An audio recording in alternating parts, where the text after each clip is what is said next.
Ya, Assalamualaikum warahmatullahi wabarakatuh. Selamat sore buat Sobat Basnas semuanya. Saat ini kita akan memulai Microfinance Online Class yang akan disiarkan langsung oleh Basnas TV. Saat ini bersama saya sudah ada dua narasumber. Yang pertama adalah Bapak Nur Aziz selaku Kepala Basnas Microfinance, dan ada Ibu Rina Dewi Lina yang merupakan profesional konsultan keuangan yang akan membahas tentang pengelolaan keuangan usaha dan keluarga dalam menghadapi pandemi COVID-19 ini. Microfinance Online Class pada kesempatan kali ini itu diselenggarakan oleh Basnas Microfinance yang bertujuan agar para mustahik, para amil, dan para penonton, para pemirsa Basnas TV sekalian dapat memahami, dapat menyusun strategi-strategi bagaimana cara mengelola keuangan usaha dan keluarganya yang cermat, yang baik di tengah pandemi COVID-19 ini. Karena pada kenyataannya sudah terjadi berbagai macam kejadian, dari mulai para pelaku usaha mikro, para mustahik yang memiliki usaha tidak mendapatkan penghasilannya atau penghasilannya berkurang karena adanya pandemi ini, dan juga para karyawan yang di unpaid leave dan segala macam, ada berbagai macam keadaan. Mungkin itu penjelasannya tentang mengapa Microfinance Online Class ini kita adakan pada kesempatan kali ini. Nah, selanjutnya kita untuk mempersingkat waktu akan menuju ke pembicara yang pertama yang akan disampaikan langsung oleh Kepala Basnas Microfinance kepada Bapak Nur Aziz. Kami persilahkan yang akan menyampaikan dan menjelaskan kepada seluruh pemirsa Basnas TV sekalian tentang dampak dari COVID-19 ini, yang ternyata dampaknya tidak hanya ada di ranah kesehatan saja, namun juga ada dampak di ranah sosial, ekonomi, dan berbagai aspek-aspek kehidupan yang ada saat ini. Baik, kami persilahkan kepada Pak Nur Aziz untuk menyampaikan materinya. Kami persilahkan, silakan Pak.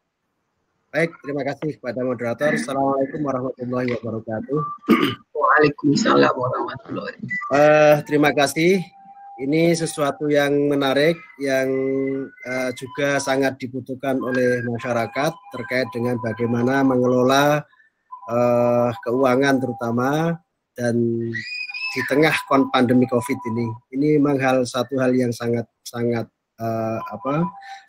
diperlukan di tengah kondisi seperti sekarang ini. Basnas Microfinance memang saya juga terpikir untuk bagaimana juga membantu para pelaku usaha mikro terutama di dalam mengelola ini.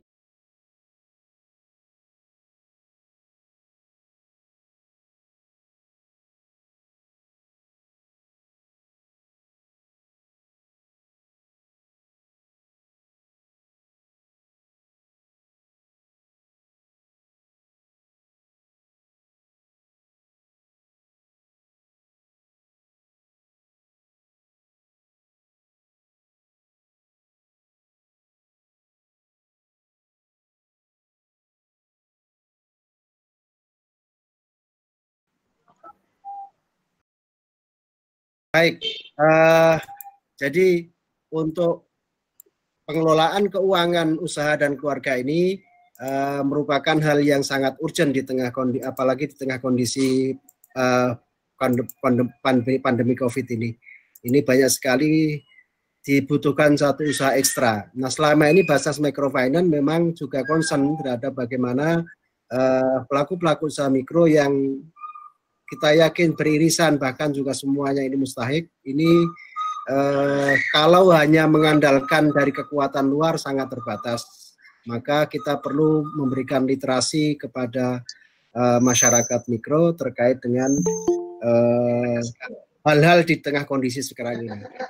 Secara umum kita tetap berpegang kepada 5 rumus umum di dalam dunia keuangan, yaitu bagaimana mengelola itu. Kita melihat tetap berpegang pada 5 hal: karakter, capacity, capital, collateral, dan condition.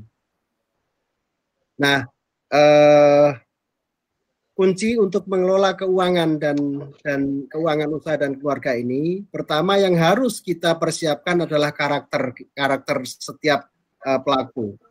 Jadi apakah selama ini karakternya produktif atau konsumtif atau benefit? Jadi produktif ini selalu menjaga nilai-nilai produktivitas walaupun dalam kondisi apapun, selalu berpikir apa yang harus bisa kami lakukan. Inilah sebenarnya yang harus kita dorong. Jadi baik ojol, baik pelaku di usaha di kantin dan sebagainya, harus kita dorong penguatan karakter ini. Dan karakter yang kita kuatkan adalah karakter produktif.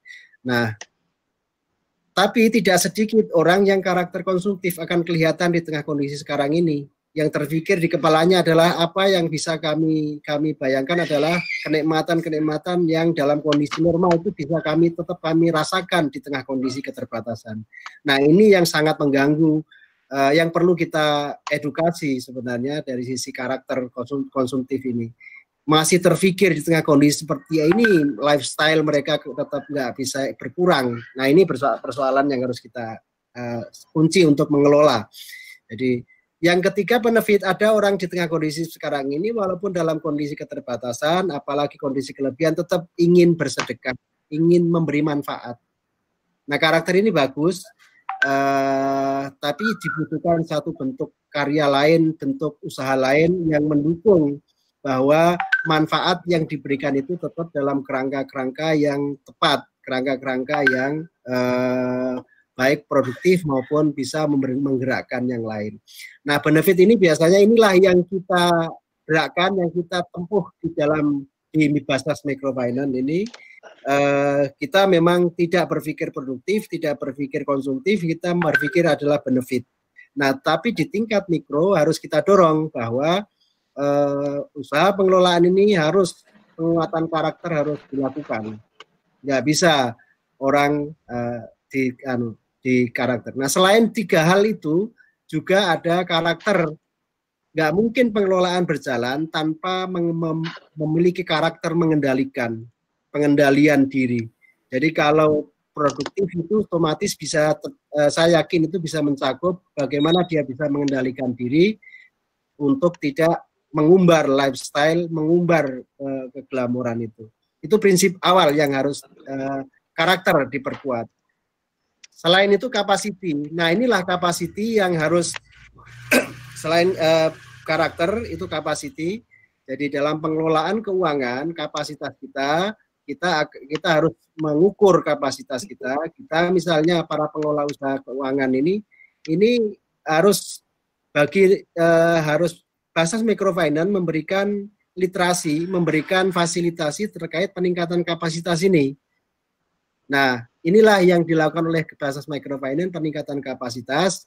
Kebetulan ada Ibu Rina yang nanti akan bisa memberikan literasi secara teknis terkait dengan bagaimana teknisnya di dalam menjalankan kapasitas ini. Nah, tetapi secara kelembagaan Basnas Microfinance mendorong peningkatan kapasitas melalui cara yang rasional di dalam kondisi ini. Nah, dalam hal mengelola ini juga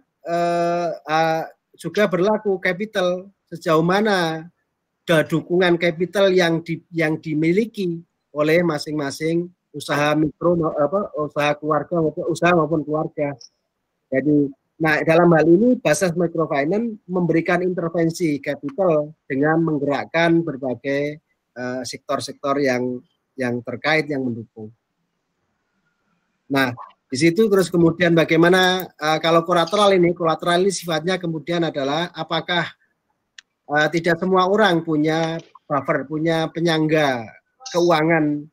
Biasanya ada penyangga, entah punya tabungan, entah punya aset tertimbun dan sebagainya, biasanya begitu. Tapi tidak semua orang begitu. Orang kecil biasanya pekerja harian itu dapat hari ini, dimakan hari ini. Nah, kolateralnya mesti lemah. Nah, ini harus juga menjadi pertimbangan di dalam proses-proses pengelolaan.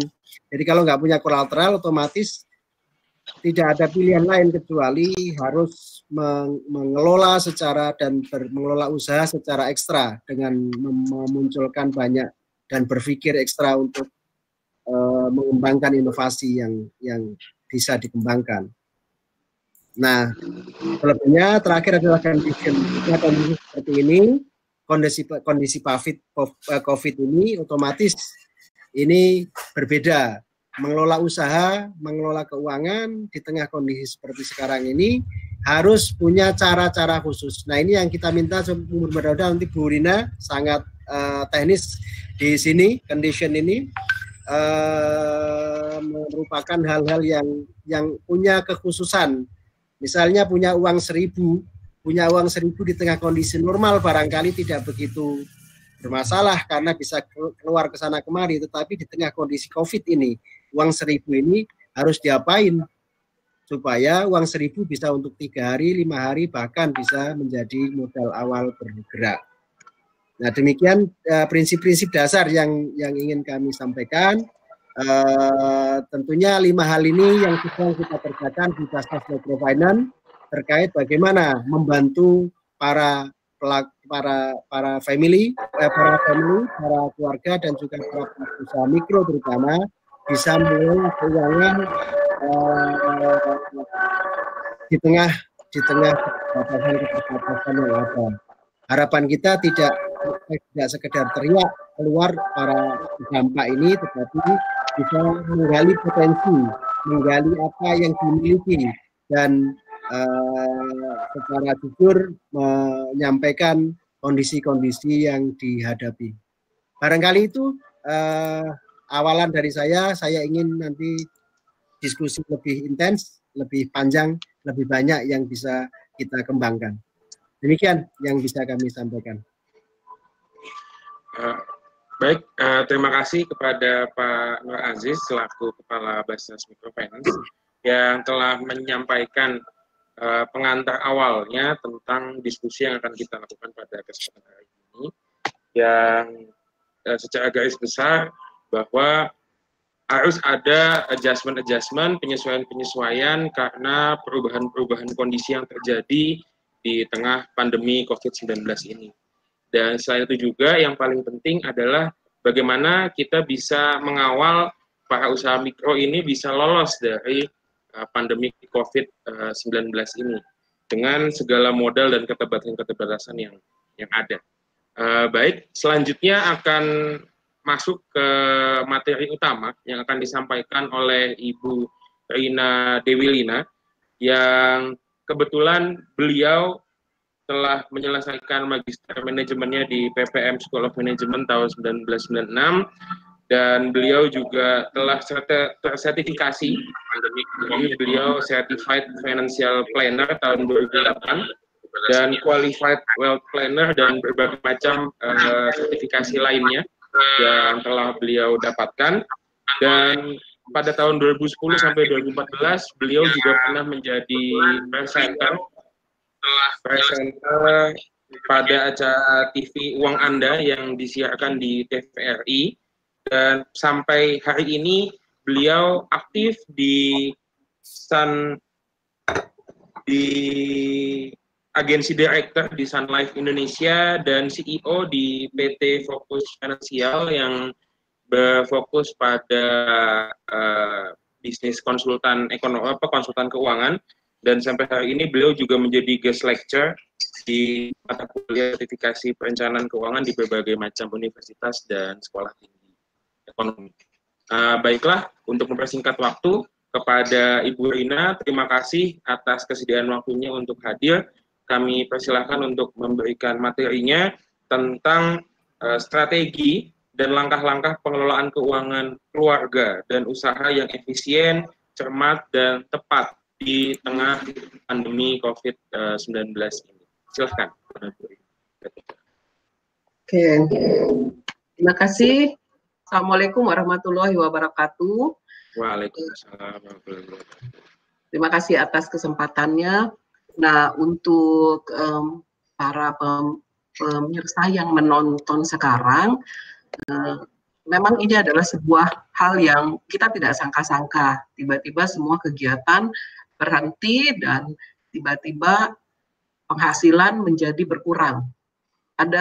Tapi di dalam kondisi seperti ini selalu ada peluang. Jadi jangan khawatir, yang penting adalah kita harus tetap berusaha. Sebelum saya masuk ke tempat nanti ke materi bagaimana kita mengatasi usaha atau keuangan di masa seperti ini, gak ada salahnya saya akan memberikan dulu yang namanya bagaimana sih sebenarnya mengelola keuangan yang sebenarnya. Mungkin semua udah tahu yang mengelola keuangan itu seperti apa. Yang sekarang kita lakukan juga sama kan, mengelola keuangan. Tapi sayangnya banyak juga yang uangnya numpang lewat, masuk, habis gitu keluar sendiri aja gitu sih, uang nggak ada yang nyangkut sama sekali. Nah, oleh karena itu nggak ada salahnya saya akan menyampaikan tentang dasar-dasar perencanaan keuangan yang sudah saya sesuaikan. Mudah-mudahan ini bisa bermanfaat. Paling tidak sedikitnya sekarang tahu harusnya ngatur uang tuh kalau dapat uang dari usaha atau pegawai mestinya gimana, mestinya bagaimana kita melakukannya. Nah, ini saya mau cerita dulu. Uang itu ada gambarannya, tetapi lebih banyak kita semua melihat ketika dapat uang, lihatnya cuma sampai bulan depan, mungkin besok, atau nggak nyampe kepikiran sampai ke 2 bulan atau ke 3 bulannya. Saya mau kasih lihat gambarannya. Ini kalau kita semua sudah pernah melakukan sebuah usaha, pasti ada yang namanya penghasilan.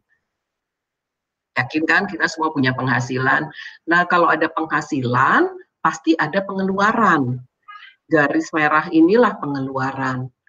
Seharusnya atau idealnya garis hijau sama garis merah itu ada selisih. Nah, mungkin ada yang bilang, ya itu kan buat orang yang punya uang. Enggak begitu. Mengelola keuangan itu bukan besar kecilnya uang yang kita terima, tetapi bagaimana kita mengelola keuangan tersebut. Nanti lebih dalam lagi, saya akan ceritakan lagi. Nah, seharusnya seperti ini, tapi faktanya seperti apa? Faktanya adalah sering banget yang namanya garis merahnya ini atau pengeluaran nempel ke garis hijau, bahkan lebih besar daripada garis hijau. Nah, ketika sudah menjadi lebih besar, apa yang terjadi? Yang terjadi adalah punya gali lubang, tutup lubang. Karena sebenarnya keuangan tersebut ada selisih di sini. Saya akan ceritakan. Harusnya kita mulai seperti ini. Tapi seperti apa? Makanya adalah sering banget yang namanya garis merahnya ini atau pengeluaran ada titiknya garis hijau. Oke. Nah, lalu di tengah perjalanan ini ada yang namanya resiko. Resiko itu seperti apa? Ada banyak sekali yang namanya resiko.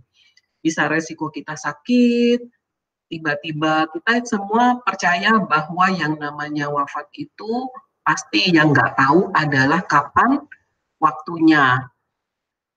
Padahal ketika sekarang sedang bekerja, harusnya ada yang namanya kita keinginan atau kami sering menyebutnya sebagai tujuan keuangan. Misalnya gini, saya pengen nanti kalau anak saya sekolahnya nggak cuman sampai di SMA, kepingin anak-anak menyelesaikan lebih tinggi dari SMA supaya kehidupannya lebih baik dari sekarang. Itu adalah tujuan keuangan.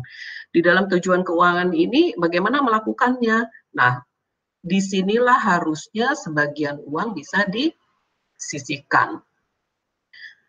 Ada saatnya nanti kita mungkin nggak bisa bekerja lagi. Nggak bisa kerja lagi karena apa? Mungkin fisiknya sudah tidak terlalu kuat. Mungkin juga sesuatu kondisi membuat kita akhirnya tidak bisa bekerja lagi. Tapi ketika tidak bekerja, jangan lupa pengeluaran itu tetap ada. Apakah pasti menurun pengeluarannya? Belum tentu. Di sinilah kita harus mengelola. Berapapun yang bisa disisihkan, harusnya bisa disisihkan. Nanti saya akan memberikan sebuah contoh, karena ini contohnya contoh nyata di mana ada seorang klien saya yang dia pinter banget nyimpen uangnya.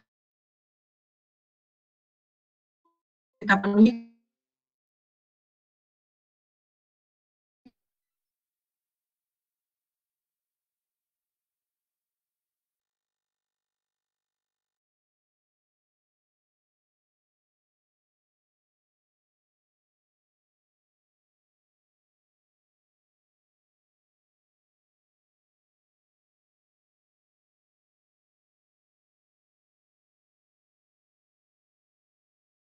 yang namanya resiko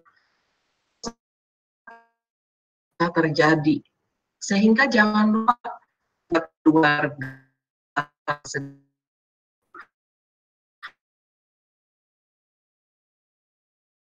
dimiliki. Kalau belum terima kepada yang berwenang di sana, entah RT, karena begini. Kan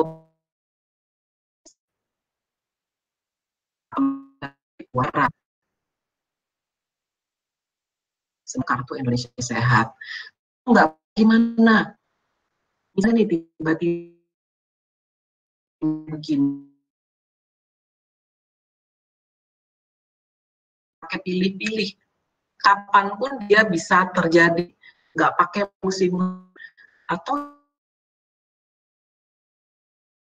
kapanpun juga bisa terjadi.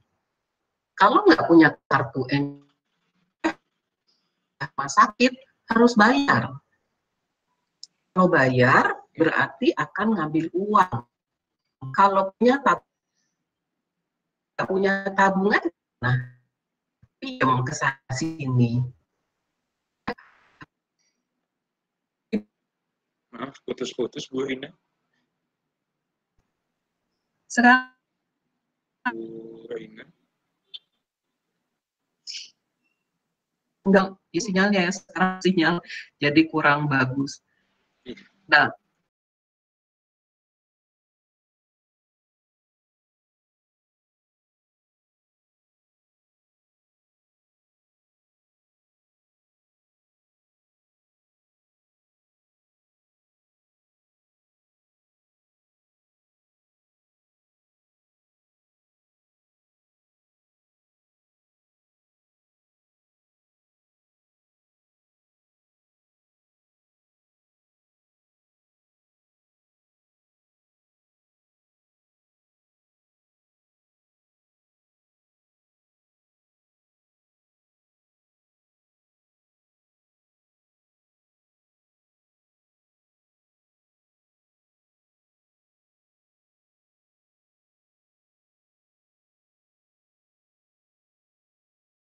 Kartu Indonesia Sehat ini penting sekali, kalau belum dimiliki harus dimiliki, karena kalau tidak bisa ngambil atau menghabiskan uang yang kita miliki. Setelah itu harus apa lagi? Harus bisa nabung. Kalaupun sekarang katanya, aduh Bu, saya uangnya pas-pasan, nggak bisa nabung. Cobalah kalau misalnya pedagang, begitu pulang ke rumah, dapat penghasilan, sisihkan mulai menabung berapapun. Sebisa-bisanya, bisa 1.000 ditabung, bisa 10.000 ditabung, atau berapapun mulai harus menabung. Caranya menabung adalah bukan terima uang, habis gitu sudah terima uang, nabungnya baru dipakai buat macam-macam, udah beli makanan dan lain-lain, baru sisanya ditabung. Kalau seperti itu kejadiannya nggak akan pernah terjadi menabung. Yang namanya nabung, begitu terima uang, langsung sisihkan buat menabung. Baru sisanya buat beli yang lain-lain. Buat beli makanan, buat beli beras, atau beli apapun, itu baru dipakai. Jadi ingat ya, nabung itu adalah ketika terima uang, langsung ditabungkan. Kalau karyawan gimana? Begitu dapat gaji, langsung sebagian harus ditabungkan. Kalau nggak mulai begitu, percaya deh, nggak akan terjadi. Nabungnya nggak usah susah-susah, nggak usah juga pergi ke bank, beli aja celengan. Anggap aja lah zaman kita zaman dulu yang gampang bisa nabung berapa, lakukan nabung seperti itu. Nah ini saya mau cerita sedikit tentang salah satu klien saya. Jadi pada waktu itu adalah saya harus pergi ke luar kota, tempatnya jauh di Kalimantan, di sebuah kota yang mallnya juga cuma satu. Nah kebetulan di satu perusahaan itu saya harus membantu untuk memberikan edukasi kepada karyawannya karena terjadi pemutusan hubungan kerja. Nah, ketika mencatat, yang paling punya uang dan tabungan adalah bukan stafnya yang punya gaji besar, tapi di situ OB-nya yang punya uang tabungan. Yang lain nggak ada sama sekali. Kenapa seperti itu? Karena OB-nya ini dia rajin, dia cuman sederhana mikirnya juga. Dia punya anak satu, dia nyisihkan 100.000. Punya anak dua, nyisihkan 200.000. Punya anak tiga, dia sisihkan 300.000 setiap bulannya. Dan dia sedang membangun rumah di kampungnya. Sementara yang lain, yang karyawan ini yang gajinya berkali-kali dari si OB tersebut malah nggak punya apa-apa. Karena apa? Karena kebiasaan. Kalau orang sekarang bilang gaya hidup kali ya gitu, tapi itu adalah karena sebuah kebiasaan yang kurang baik. Yang lain banyak jajannya. Kalau OB ini enggak, dia dari rumah semua bawa makanan. Yang lain tuh banyak jajan. Pagi sarapan jajan di luar. Siang jelas-jelas di kantor. Malam dia juga sama. Itu. Nah, sehingga kalau terjadi seperti itu, kewajiban ini jadi nggak bisa dipenuhi. Ingat ya, jadi ada kewajiban yang perlu kita penuhi. Yang kita penuhi adalah yang pertama udah pasti makanan, kondisi apapun sama seperti sekarang makanan ini harus dimiliki. Kemudian kartu Indonesia Sehat. Kalau saat ini nanti belum bisa nabung, ini sebenarnya tabungan yang dulu ditabung sebenarnya sekarang terpakai. Nah, gimana sih caranya kalau kita menyisihkan atau membagi-bagi pendapatan yang diterima? Ngebagi-baginya gimana? Yang pertama, ketika dapat pendapatan, nabung dulu sebisa-bisanya. Buat apa? Sekolah anak. Mungkin sekolah anaknya sekarang belum bayar. Masih dapat dari pemerintah yang nggak bayar. Tapi nanti pasti ada saatnya anak tersebut harus membayar uang sekolah. Kemudian jelas-jelas untuk keperluan mendadak. Nah, kalau yang rumahnya masih sewa setiap bulan, itu juga harus disisihkan setiap hari. Kalau pedagang nih misalnya, tapi kalau misalnya pegawai, ya harus begitu terima uang, harus disisihkan dulu untuk tempat tinggal. Caranya gimana? Misalnya nih yang kalau di Jakarta aja ya, di Jabodetabek, biasanya yang namanya sewa tempat tinggal itu satu rumah, anggap aja 500.000. Ketika waktunya membayar 500.000 itu akan terasa agak berat. Tapi kalau 500.000 itu kita bagi 30 hari, itu cuman berapa? Satu harinya nggak nyampe 30.000, hanya butuh sehari menyisihkan 20.000 saja. Jadi ketika harus membayar nggak perlu menunggak lagi. Lalu ini sering banget orang punya pinjaman. Boleh nggak sih sebenarnya punya pinjaman? Sebenarnya boleh aja, tapi yang namanya pinjamannya itu harusnya pinjaman yang bisa memberikan manfaat di masa depan. Atau memang yang pinjaman tersebut yang sekarang sangat digunakan untuk produktivitas. Utang itu juga wajib dibayar. Jadi ketika terima uang, setelah menabung, bayar dulu utangnya. Baru sisanya dipakai kebutuhan sehari-hari. Buat makanan, iuran keamanan, iuran sampah. Kalau misalnya yang pedagang gimana? Sama. Misalnya ada hutang yang harus dibayar setiap bulan, berarti disisihkannya setiap hari. Disisihkannya setiap hari. Ini bagaimana caranya membagi pendapatan. Mudah-mudahan dengan melakukan ini, ke depannya akan lebih baik. Ketika nanti kondisi sudah membaik, ini harus dilakukan. Walaupun saya paham sekali yang namanya melakukannya butuh waktu, karena sudah ada kebiasaan yang sudah dilakukan yang kurang baik, misalnya seperti itu. Nah, terus gimana supaya keuangannya tetap sehat? Sehat tuh gimana sih? Nggak gali lubang, nggak tutup. Gali lubang, tutup lubang, sebentar pinjem. Nanti ini buat anak sekolah, udah tahu anaknya bakalan bayar sekolah misalnya 5 tahun lagi.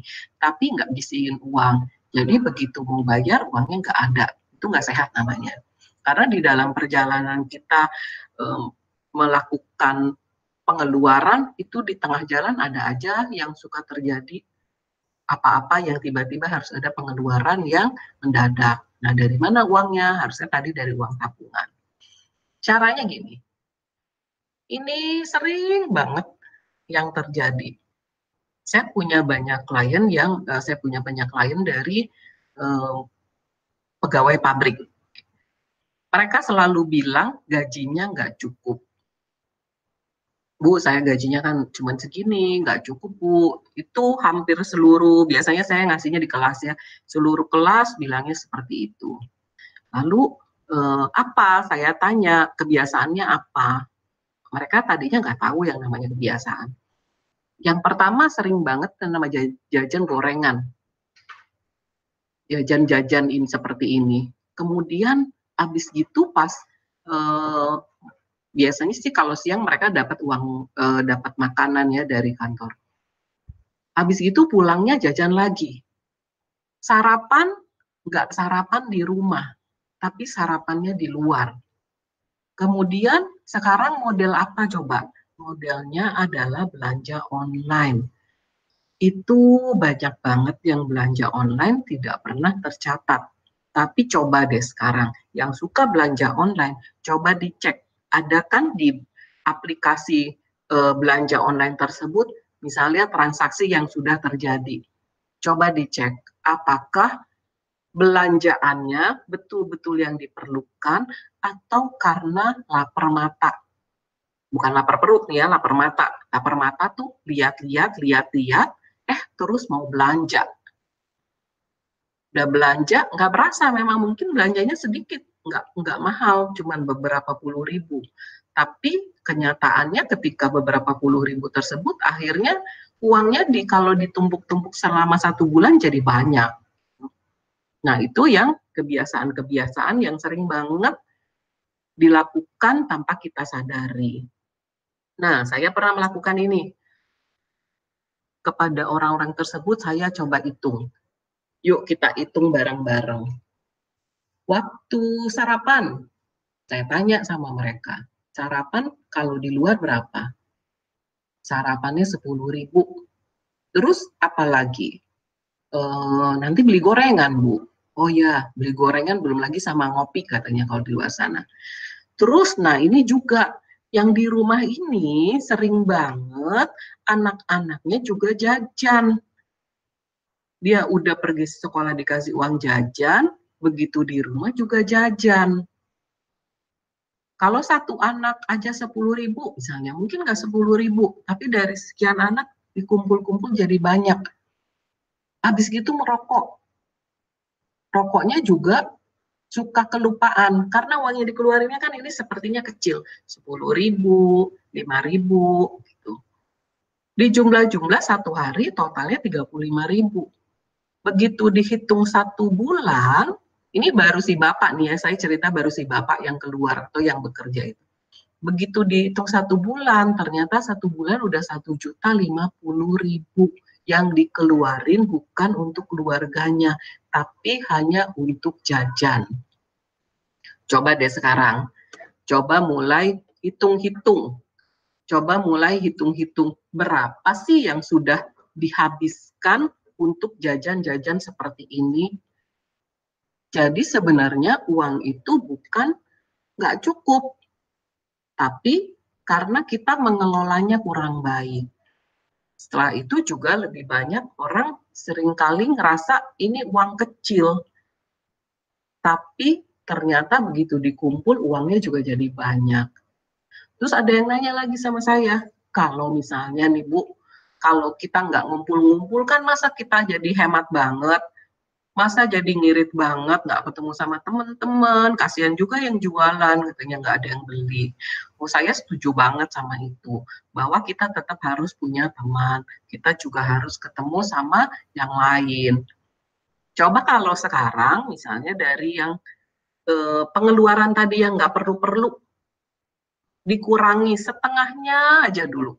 Nggak usah semuanya, sampai nggak jajan sama sekali, sampai nggak ketemu sama teman-teman, sampai nggak nongkrong di warung, ya nggak juga seperti itu. Tapi kalau separuhnya aja, mungkin itu sudah bisa ditabungkan. Nah, oleh karena itu, yang namanya nabung di awal tadi itu penting sekali. Kalau nabungnya di belakangan, nggak pernah terjadi, karena selalu nggak cukup. Begitu ada uang, kayaknya ini masih ada banyak keperluan. Kayaknya jadi pengen belanja online. Sekarang belanja online itu banyak sekali ya.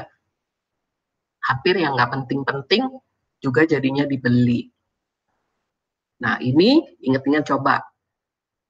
Siapa yang begitu diingat-ingat 1 bulan akhirnya ngabisin 1 juta. Mungkin 1 juta atau 1 juta lebih. Nah, terus kalau uang usaha gimana? Yang dagang. Kalau misalnya pedagang ini kan sebenarnya tahu bahwa ketika kita melakukan usaha itu ada uang modal. Uang modal begitu pulang ada hasil penjualan. Nah, dari hasil penjualan ini harus dipisahkan. Jangan di hasil penjualan modalnya kepake buat sehari-hari.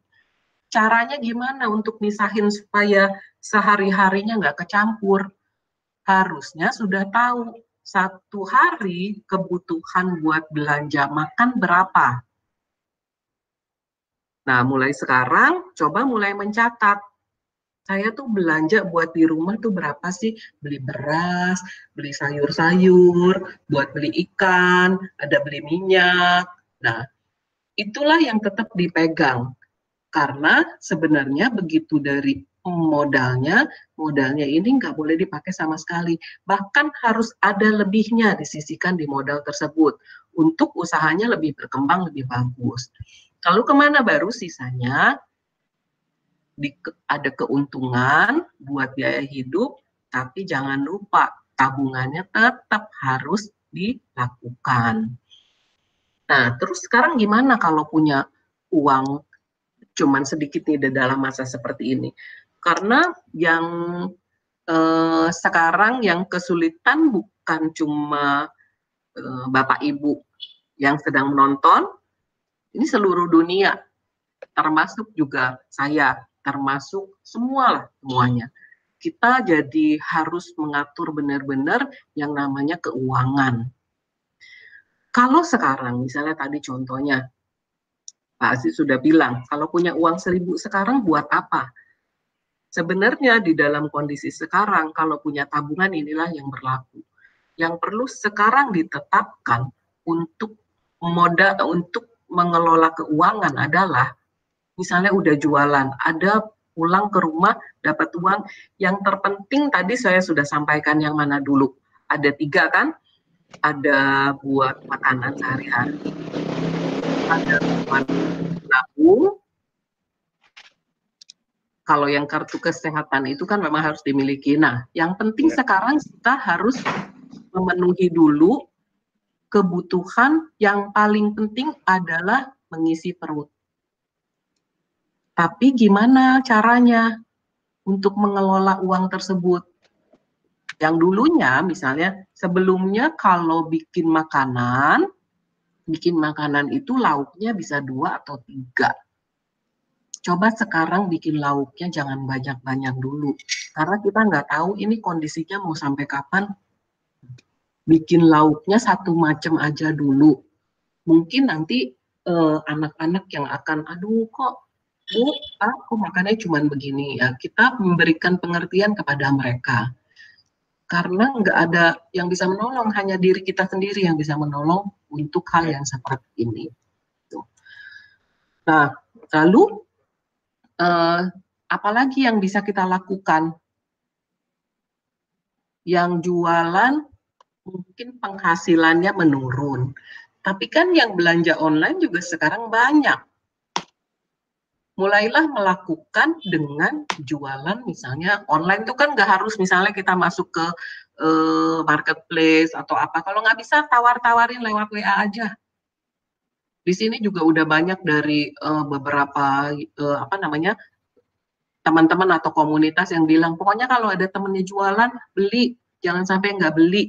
Kita yang misalnya bisa membantu ya beli aja makanannya jualan. Nah, itu yang harus kita lakukan. Kita tidak boleh putus asa. Saya kalau boleh cerita lagi nih, waktu saya ngalamin yang tahun 98. 98 kondisinya nggak beda jauh sama sekarang. Hanya bedanya sekarang jauh lebih tenang. Sekarang jauh lebih tenang, orang nggak keluar rumah, cuman jadi nggak punya penghasilan. Pada saat itu juga lebih nggak gampang juga. Nah, yang kita lakukan pada saat itu adalah mengatur keuangan. Setahun sempat saya juga tidak kerja, nggak punya penghasilan, tapi karena rajin menabung, dulunya walaupun nabungnya sebisa-bisanya nabung aja, jadi tetap bisa hidup seperti layaknya. Cuman cara kita mengatur adalah mengaturnya lebih baik lagi. Caranya gimana? Sekarang tentuin aja.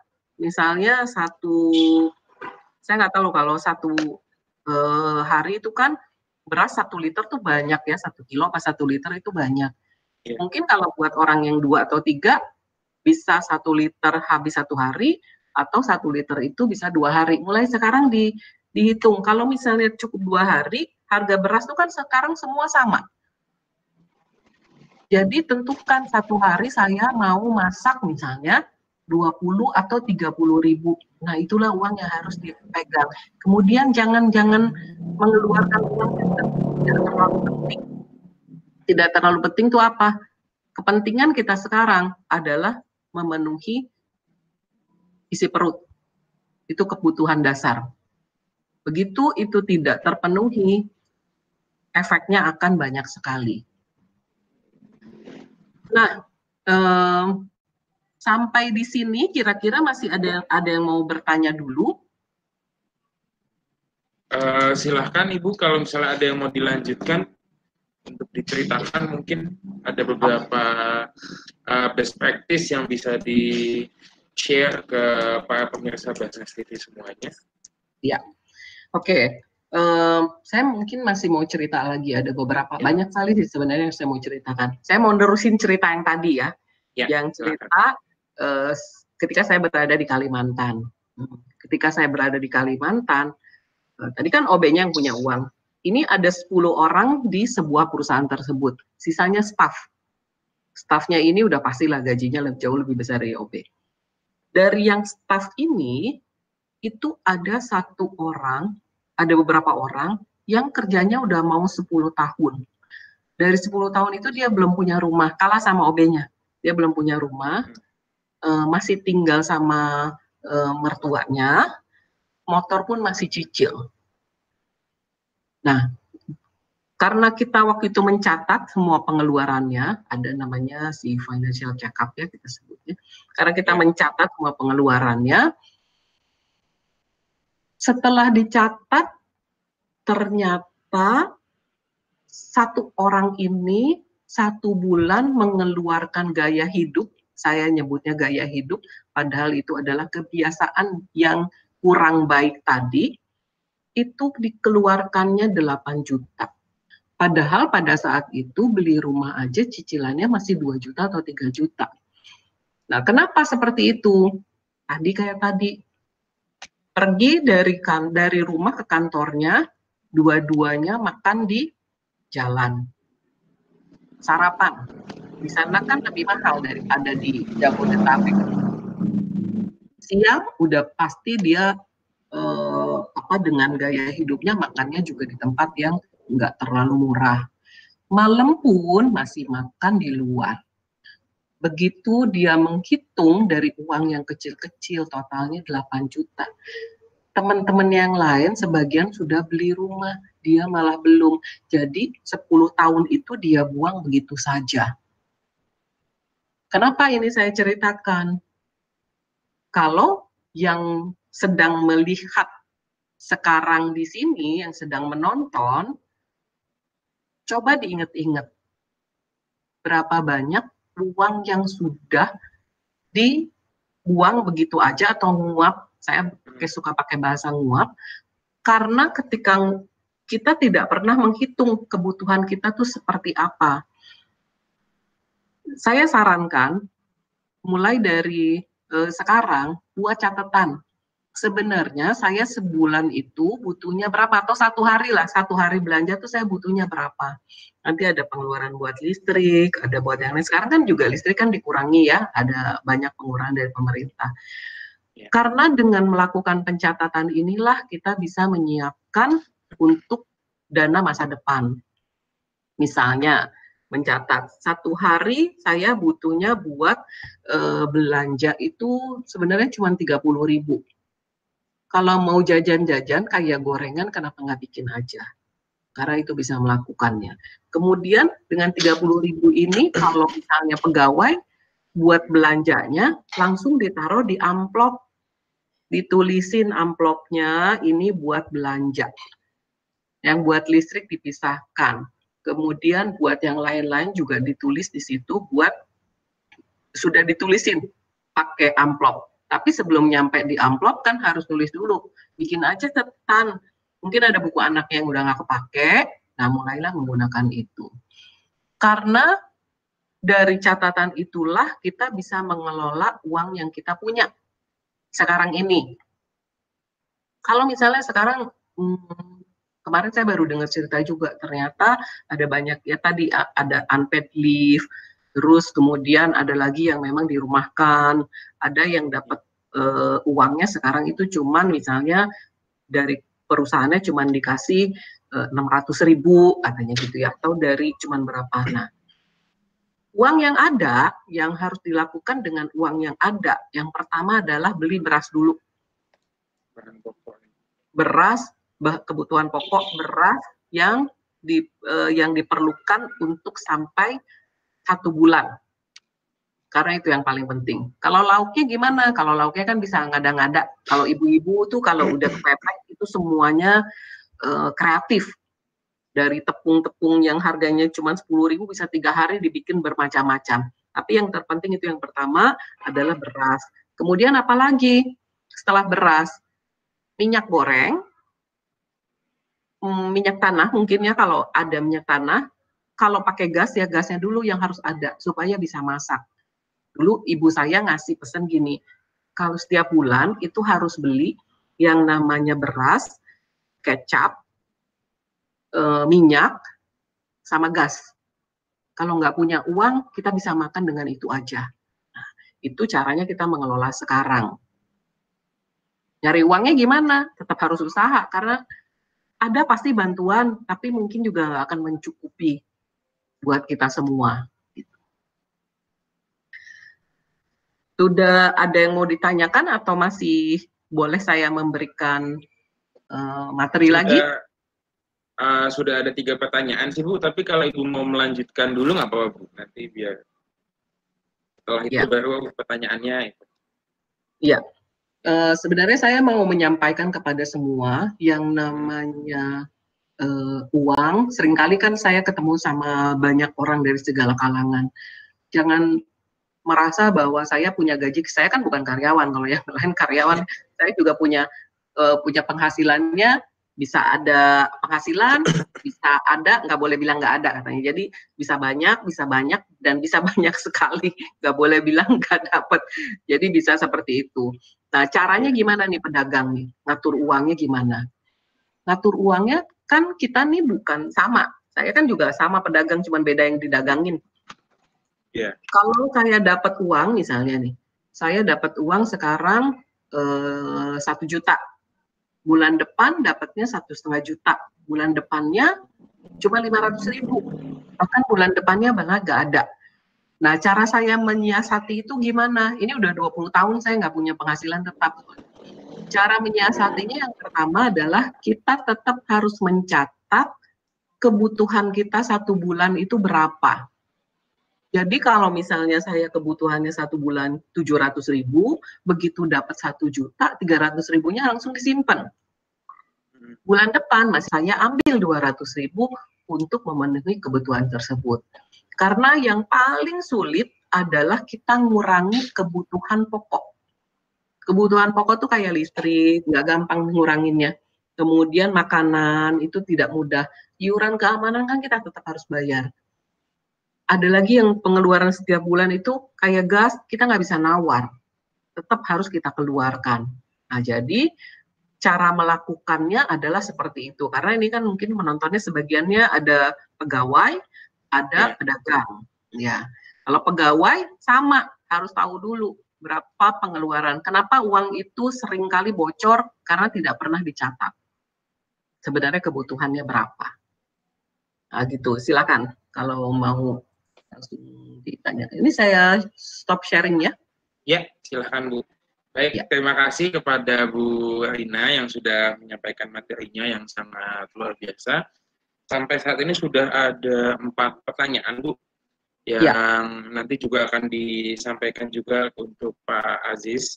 Jadi pertanyaan pertama ini untuk Bu Rina dan Pak Aziz, itu tentang bagaimana cara mengedukasi para pengusaha kecil, para pengusaha mikro di lapangan yang biasanya lebih suka melakukan cicilan, biasanya lebih suka mencicil karena kan gampang ya Bu, banyak yang datang terus segala macam, daripada memilih untuk disiplin menabung.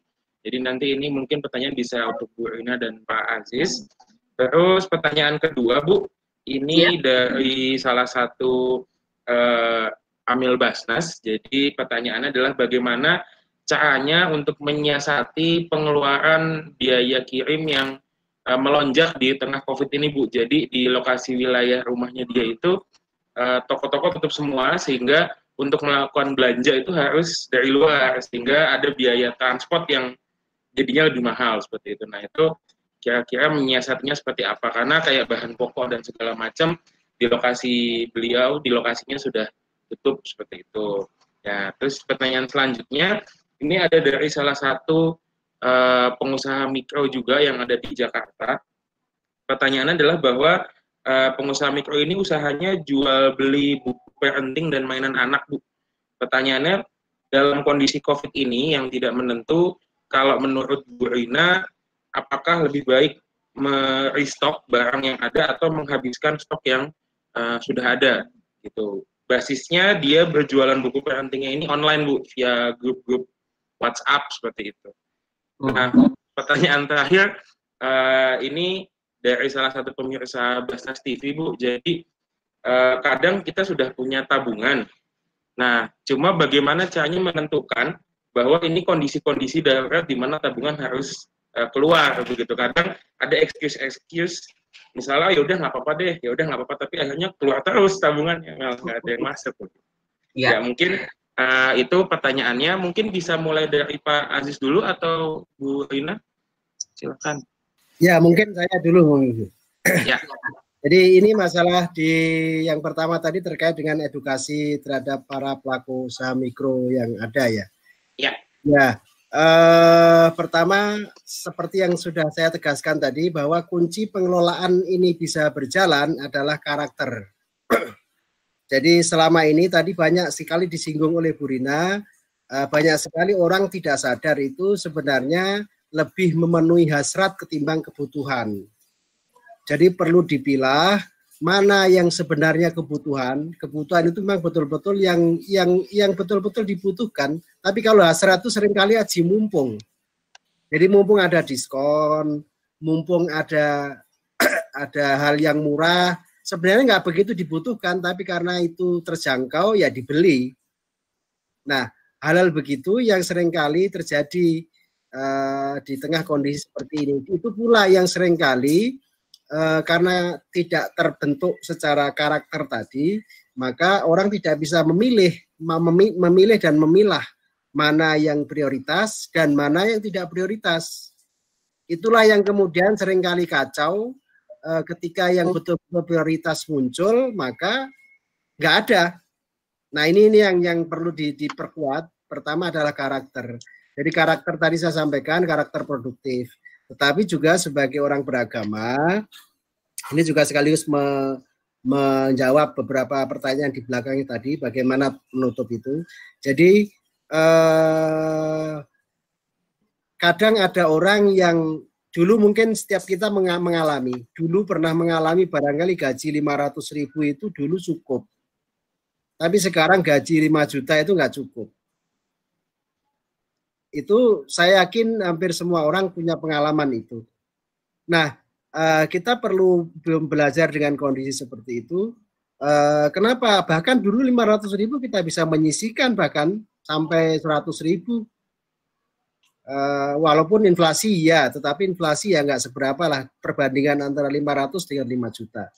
Tapi kita pernah mengalami, setiap orang pernah mengalami bahwa dulu kita 500.000 cukup, sekarang 5 juta nggak cukup. Mungkin ada tambahan 1 anggota keluarga barangkali, tapi itu menurut saya kita seringkali terlena dengan tadi yang dibilang moderator tadi, excuse. Kita sering excuse dengan apa yang kita lakukan. Jadi kuncinya karakter tadi. Kita perlu betul-betul perkuat karakter ini, bahwa karakter kita itu bukan karakter yang boros. Dan ini sangat urgent menjelang apalagi sekarang Ramadan. Ramadan harus betul-betul memberikan betul-betul penguatan karakter, bagaimana kita bisa memilih dan memilah terkait dengan menahan diri, mana yang betul-betul prioritas dan mana yang itu sebenarnya hanya sekedar orang belanja sekadar ada juga ada belanja itu hanya ingin eksis, ingin diakui. Nah itu menurut saya juga itu perlu ditelaah. Jadi kuncinya pertama yang diperkuat karakter, setelah itu kapasitas, setelah itu bagaimana meningkatkan capital. Capital ini bisa capital uang, bisa capital skill, bisa capital inovasi dan sebagainya. Artinya bisa modal uang, modal usaha, modal keterampilan maupun modal kemampuan berinovasi.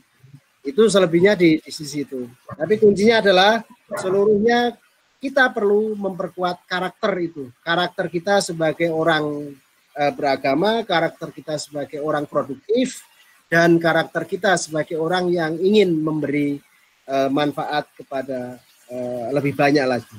Mungkin itu prinsip yang bisa kami berikan. Silakan Bu Rina. Ya. Oke. Terima kasih.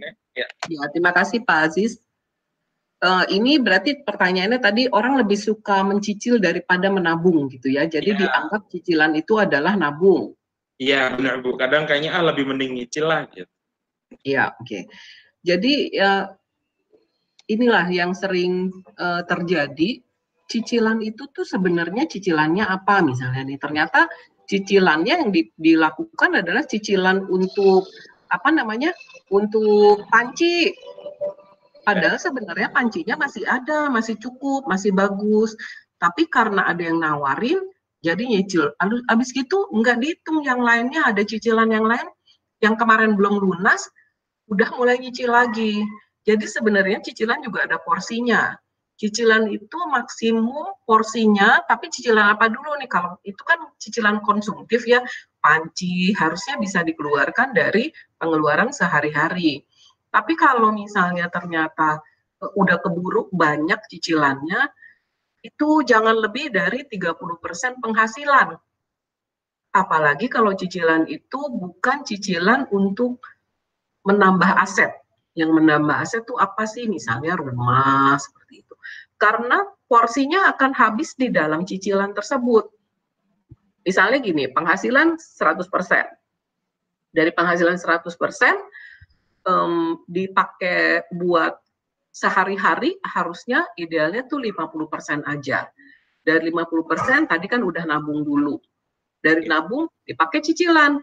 Kalau cicilannya aja udah 30%, akhirnya nabungnya nanti jadi nggak ada. Udah nggak punya kesempatan menabung dan berinvestasi. Nah, gimana sih? Itu mindset yang harus dirubah. Yang mindset harus dirubah, bukan cicil, memang kita butuhnya adalah tabungan.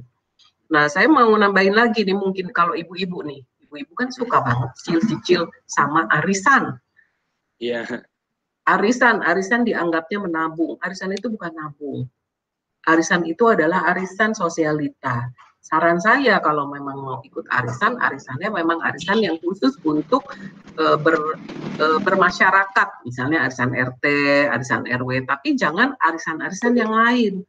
Karena arisan itu sekarang zamannya juga kayaknya sama sih, bukan di ini aja, tapi di daerah juga udah mulai yang namanya arisan itu sosialita. Kalau mengumpul arisan pakai dress code, beli lagi baju, gitu kan? Udah pakai dress code, uang arisannya dipakai buat makan-makan, jadi bukan buat menabung. Arisan itu mindset. Jadi tadi cicilan sama arisan, dua-duanya adalah mindset yang harus dirubah. Cara berpikir, pola pikirnya yang harus dirubah. Bahwa tabungan ya tabungan, cicilan ya cicilan. Mudah-mudahan itu terjawab. Kemudian nanti tadi saya mau nyambungin dulu karena tadi ada pertanyaan yang berhubungan sama si cicilan sama tabungan. Tabungan tuh gimana sih untuk membedakan dana darurat sama tabungan gitu ya, tabungan biasanya. Dana darurat tuh dipakainya buat apa sih? Harusnya dana darurat tuh punya minimal 3 bulan pengeluaran. Tapi ya sebagian orang ngerasa kalau ada uang banyak, ngapain ditaruh gitu loh. Itulah harusnya kalau ada uang sampai 3 bulan pengeluaran, misalnya kayak sekarang ini kan dana darurat ini dipakai dalam kondisi sekarang. Lalu kayak apa lagi dana darurat? Pertama, rekeningnya harus disimpan terpisah. Kalau ada rekeningnya disimpan terpisah. Kemudian selain disimpan terpisah, penggunaannya untuk apa? Satu, kondisi seperti sekarang, tiba-tiba harus berhenti bekerja. Ketiga, misalnya ada keluarga yang memang betul-betul harus dibantu. Misalnya sakit, atau sekarang kan banyak yang minta ini, minta itu ya, tapi misalnya sakit, terutama orang tua. Nah, itu baru keluar darurat, bukannya nanti tiba-tiba tetangga ada yang jual handphone murah, itu darurat, itu bukan darurat. Belum tentu handphonenya juga kita pakai. Gitu. Nah, itu yang berhubungan sama itu. Kemudian, nah ini yang gimana menyiasati biaya kirim. Itulah yang tidak bisa kita tawar, biaya kirim atau transportasi. Menyiasatinya gimana? Mungkin menyiasatinya adalah belanjanya yang disiasati. Kan ada ukuran-ukuran ya, kalau nggak salah. Kebutuhan bahan pokoknya ini dikirim dari jauh ya, karena ya. Nah, kalau seperti itu ya, mungkin belinya kalau bisa bareng-bareng sama tetangga, sehingga biaya kirimnya nggak terlalu mahal. Saya nggak tahu karena ini orang tinggalnya di mana. Saya nggak tahu apakah dia bisa menggunakan kendaraan atau misalnya mobil angkutan gitu yang bisa ngangkut banyak, atau melalui laut gitu. Nah, itu kan bisa disiasati dengan besar kecilnya si belanjaannya tersebut, karena ini kebutuhan pokok ya. Nah, lalu tadi ada pertanyaannya adalah, ini jual mainan anak disimpan aja atau dijual? Kalau sekarang bisa dijual, nggak ada salahnya dijual. Tapi jangan lupa, modal sama untung tetap harus dipisah seperti tadi sudah saya sampaikan. Karena ini kan, walaupun kita nggak tahu ini kapan selesainya, tapi akan selesai. Cuma masalahnya sekarang kita tinggal gimana caranya kita punya uang, misalnya tadi 1.000, yang dulunya cukup misalnya sebulan, sekarang gimana kita manjangin supaya jadi 3 bulan. Nah, kalau barangnya disimpan aja pun itu kan nggak terlalu bagus buat sampai nanti. Sementara sekarang butuh uang tunai untuk kehidupan. Jadi boleh dijual aja, nggak apa-apa dijual, cuman modalnya jangan dipakai buat kebutuhan sehari-hari. Mudah-mudahan itu bisa tercapai untuk supaya bisa dipisahkan. Baik, terima kasih Bu Rina. Semoga pertanyaannya tadi terjawab semua ya Bu. Iya, mudah-mudahan semoga semua jawabannya Bu Rina, alhamdulillah, insya Allah bisa menjawab semua pertanyaan tadi. Bu, ini ada salah satu pertanyaan lagi ini dari salah satu penonton pemirsa Basnas TV dari akun Siti Aslima. Jadi beliau bertanya tentang rekomendasi investasi, Bu. Kalau misalnya kita mau berinvestasi di tengah pandemi COVID ini, kira-kira apa yang baik gitu di tengah, kan kalau kita lihat investasi sekarang semua lagi turun dan lagi kacau pasar itu. Silakan. Ya. Oke. Sebenarnya kalau kondisi sekarang semua orang itu megang uang tunai. Belum ada yang mau berinvestasi kecuali memang uangnya sangat-sangat berlebihan.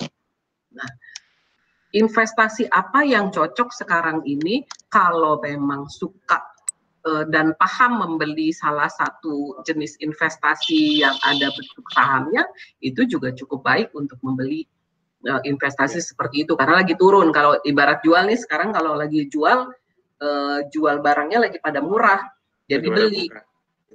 Tapi itu tidak saya sarankan untuk sekarang ini karena saya nggak tahu ini penanya Ibu Siti ini bertanya uangnya ada seberapa banyak. Kita semua sekarang adalah bicara uang tunai di tangan. Artinya uang tunai di tangan itu ada di bank atau di apa, tapi semua berjaga-jaga untuk kebutuhan hidup tadi, kebutuhan dasar yang tadi saya sudah sampaikan. Balik lagi, kita nggak ada yang tahu ini mau sampai kapan. Terus kalau kita sekarang nih mau pinjam uang, siapa yang mau pinjemin? Semua juga butuh untuk kehidupannya kita sekarang. Begitu. Seperti itu jawabannya. Ya, baik. Terima kasih kepada Bu Rina yang sudah menyampaikan jawabannya. Semoga semua pertanyaan yang tadi disampaikan oleh para pemirsa Basnas TV bisa terjawab semua dengan segala keterbatasan. Dan kita nggak tahu kondisi detailnya seperti apa ya. Semoga semua sudah terjawab dengan baik dan semoga bisa menjadi solusi ya Bu bagi kondisi di tengah COVID ini. Nah, mungkin di sesi selanjutnya silahkan mungkin bisa Pak Aziz dulu, lalu Bu Rina untuk menyampaikan pesan terakhirnya untuk penonton Basnas TV ini, kira-kira bagaimana caranya kita bisa melewati pandemi COVID ini. Jadi jangan sampai kita di pandemi ini malah nggak bisa melewati dengan segala kondisi yang ada. Baik, mungkin silahkan Pak Aziz untuk terlebih dahulu menyampaikan pesan terakhirnya untuk para pemirsa Basnas TV yang ada sekalian. Silahkan.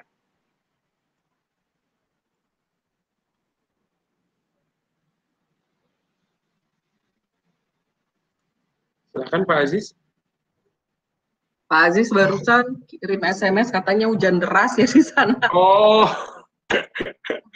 Koneksinya mungkin jadi nggak bagus. Iya, sama nggak itu ya. Pak Aziz bisa mendengar suara saya, Pak? Atau mungkin bisa mulai dari Bu Rina. Silakan Bu Rina untuk pesannya kepada semua pemirsa Basnas TV yang sedang menonton saat ini terkait pengelolaan keuangan di tengah pandemi COVID-19. Silahkan. Yang pertama adalah kita nggak usah panik. Kita nggak perlu panik dengan kondisi seperti ini karena bagaimanapun harus kita lewati. Yang sangat penting sekarang kita lakukan adalah bagaimana kita mengelola keuangan. Nah, mengelola keuangannya kayak apa? Yang pertama, catatlah kebutuhan sehari-hari. Sekarang kan dengan di rumah sebenarnya kita banyak berhemat ya. Saya juga jadi banyak hemat karena kebutuhannya cuma makan. Catatlah kebutuhan sehari-hari. Kalau misalnya masih punya tabungan, tabungannya itu yang dibuat supaya lebih panjang. Misalnya pengeluaran sehari-harinya harusnya sebulan butuh 500.000. Atau dari angka yang 1.000 lah tadi, misalnya dari 1.000 butuhnya seharusnya cuman sebulan tuh cuma 500 rupiah. Sekarang cobalah 500 rupiah ini, 1.000 ini supaya bisa jadi 2 atau 3 bulan. Supaya lebih panjang. Yang kedua, kalau misalnya nanti sampai udah 3 bulan, masih kita belum berubah, saya juga nggak tahu nanti, nah itu harus mulai dipikirkan. Dari sekarang harusnya mulai mikirin, dari sekarang ini mulai mikirin apa sih yang bisa kita jadikan uang. Saya bukan selalu, karena ini sudah saya lakukan. Dalam kondisi sekarang, di mana orang berpikir bahwa ini tidak bisa menghasilkan uang dengan cara internet itu, dengan cara yang seperti sekarang, ada banyak hal yang kita bisa lakukan dan bisa jadi uang. Ya, tadi salah satunya mungkin kalau para pemirsa yang melakukan itu pakai WhatsApp, hampir semua juga kan punya, jualan lewat itu. Bahkan sekarang pun juga kan saya kalau beli di gerobakan itu udah ada juga yang pakai uang bukan pakai uang tunai. Itu kan berarti segitunya sudah mulai cukup canggih ya. Kemudian jangan berdiam diri.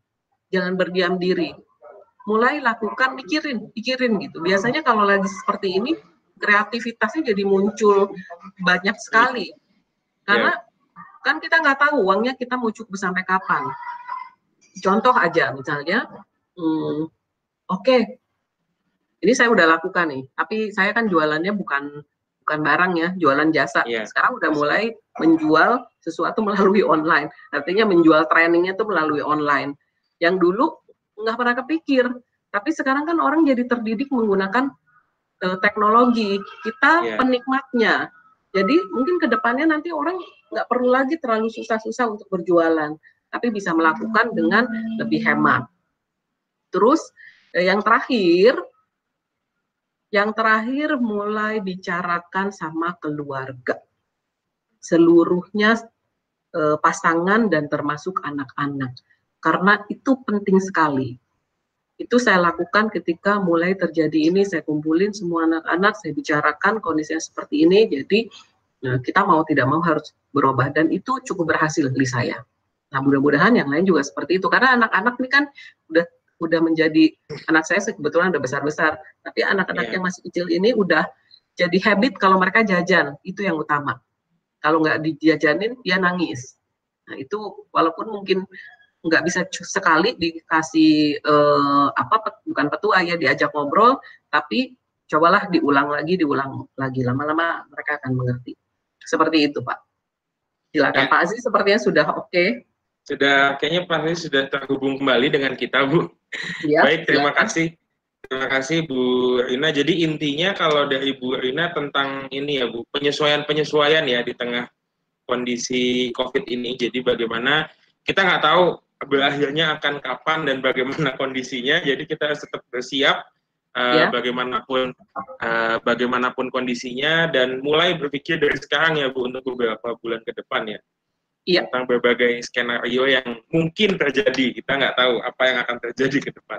Betul. Dan pasti ada peluang, peluang. Ya. Membuat kita jadi kreatif ya Bu kalau kondisi seperti ini. Betul. Baik. Jadi kreatif. Ya. Baik, selanjutnya silahkan kepada Pak Nur Aziz terkait dengan metode-metode, cara-cara pengelolaan keuangan di tengah pandemi ini. Silahkan untuk pesannya kepada seluruh pemirsa Basnas TV. Kepada Pak Nur Aziz, saya persilakan. Masih di mute kayaknya Pak.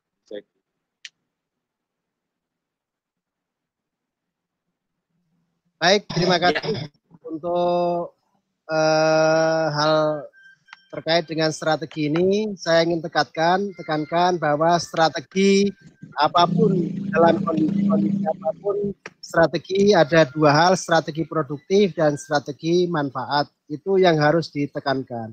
Strategi produktif adalah kita betul-betul mengatur, mengeluarkan sesuatu itu, betul-betul kita dasari tentang bahwa ini tujuan. Ini bukan masalah hasrat, ini bukan masalah kita bisa menjangkau saat ini, bukan. Tapi ini bagaimana itu betul-betul kebutuhan, dan setiap kebutuhan tentu itu memberikan manfaat. Jadi ini yang pengelolaan satu. Yang kedua, kita juga harus berpikir tentang masalah membangun satu bentuk takaful ya. Betul, semacam penopang baik dalam bentuk simpanan maupun dalam bentuk hal lain yang bisa kita menjadi dukungan kita. Bahkan amal-amal baik kita itu pun bisa menjadi dukungan. Nah, memang harus disadari banyak sekali faktor-faktor yang muncul belakangan ini. Seperti tadi ada variabel online, variabel biaya pengiriman di dalam harga yang harus kita bayar sekarang ini. Terus kemudian ada lagi variabel lain yang membuat harga sekarang ini dihitung tidak hanya sekedar dari produk, tetapi ada dari biaya antar. Juga nanti bisa jadi sangat mungkin ada biaya kemasan yang bisa jadi berbeda. Karena misalnya beli bakso, misalnya sekarang lagi nggak bisa lagi dengan model yang normal. Bisa jadi nanti kemasan bakso bisa berubah, harga otomatis tetap berubah. Nah, dengan kondisi-kondisi yang ada sekarang ini, tentu ini pilihannya adalah satu, apakah kita akan terus mengikuti kondisi, terseret dengan kondisi ini, ataukah kita akan berpikir kira-kira apa yang harus kita lakukan, apa yang bisa kita berikan terhadap kondisi yang sekarang ini. Jadi contoh saya sendiri secara pribadi dalam membangun apa ini sudah bagaimana mengamankan kebutuhan pokok minimal. Sandang barangkali sudah cukup. Yang penting adalah pangan dan pangan. Itu yang penting. Kalau papan sekarang ya mungkin sebagian masih sewa kontrak atau apa yang lain, itu juga menjadi perhitungan penting. Kalau yang sewa berarti masuk perhitungan bagaimana tetap mempertahankan sewa, bisa mempertahankan sewa, tapi juga bisa mempertahankan pangan. Inilah yang harus dijaga strateginya, prioritas. Jangan sampai kita loss. Itu aja, prioritas. Jadi nanti sebentar lagi puasa itu akan menentukan dan memberikan didikan alami bagi kita. Ketika kita berbuka, itu kita bisa melihat apakah kita berbuka ini memang sudah berlebihan ataukah memang standar.